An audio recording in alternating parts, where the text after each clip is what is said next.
Next, we'll look into something called CachedThreadPool, and this is also again available in the java.util.concurrent package. The behavior of CachedThreadPool is somewhat similar to FixedThreadPool, so it's very platform dependent. We may not know well in advance the behavior of CachedThreadPool, but the whole idea is that it will try to reuse the worker threads as much as possible from the previously assigned tasks. We'll try out some examples in different platforms and then I'll try to show you the behavior. Now it creates new worker threads as required, but at the same time it would always try to reuse the previously created workers. That's why it's called cached. So it caches the worker and then it tends to reuse them. So let's say a particular worker is doing a job and then it is idle for more than 60 seconds. This particular worker will be removed from the pool. And let's say you submit a task and all worker threads are busy, then a new thread will be created, a new worker thread will be created to handle your task. Okay. And the size of the thread pool, again, like I said, it's dynamic. It can grow up, can come down depending on your activities types and the number of tasks that you want the pool to handle. Another important point is that the order of the task is kind of respected here. So the execution will depend on the order in which you have submitted your tasks. So that's about CachedThreadPool. Now CachedThreadPool is suitable for situations where you need to execute a large number of short-lived tasks, not very long-lived. Okay. And it's particularly useful when you have CPU bound such as mathematical computations, image processing and all to do. So that's when CachedThreadPool can be very useful. So I'll create a class for CachedThreadPool example. So let me create that class here.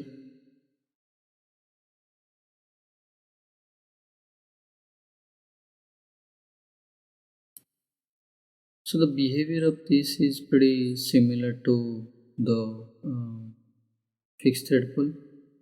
So inside my public static void main, I'll say executor.new CachedThreadPool and I'll assign this to ExecutorService and I'll call this as executor. Now let me create some tasks and submit it to this executor. So inside my for loop, I'll say less than equal to 10 so that I'm creating 10 tasks. I'm just copying it to a final variable so that at runtime there is no issues with this. Usually it doesn't happen, but I'll still get a final variable here.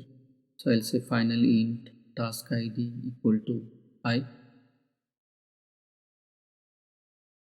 I say executor dot submit and I just create some print statement.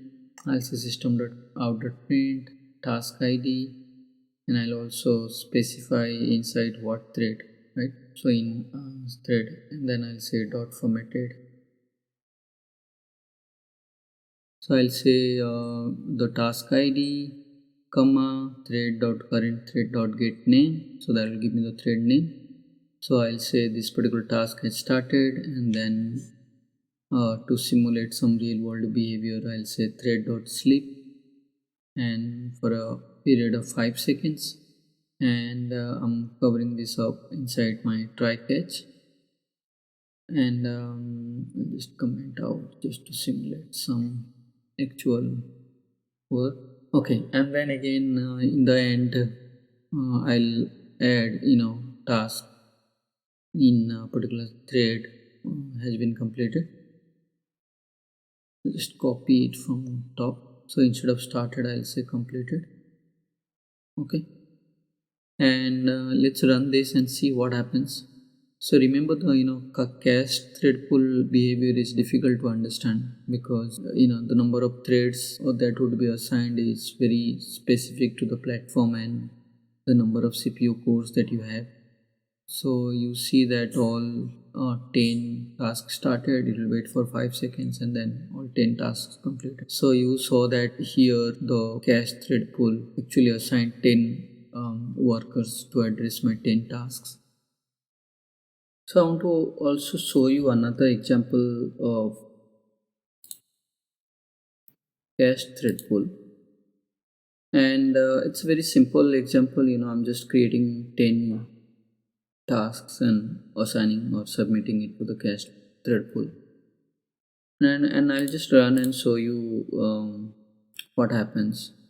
So if you really see, I had enough workers to handle, and it looks like a normal fixed thread pool, right? If I have 10 threads assigned, just like everybody got 10 threads, right? I don't really see the behavior of reusability, like how it reused workers. And the reason is being that I have like sufficient threads available from my OS platform, so it didn't have to worry about reusing the cached threads and so on.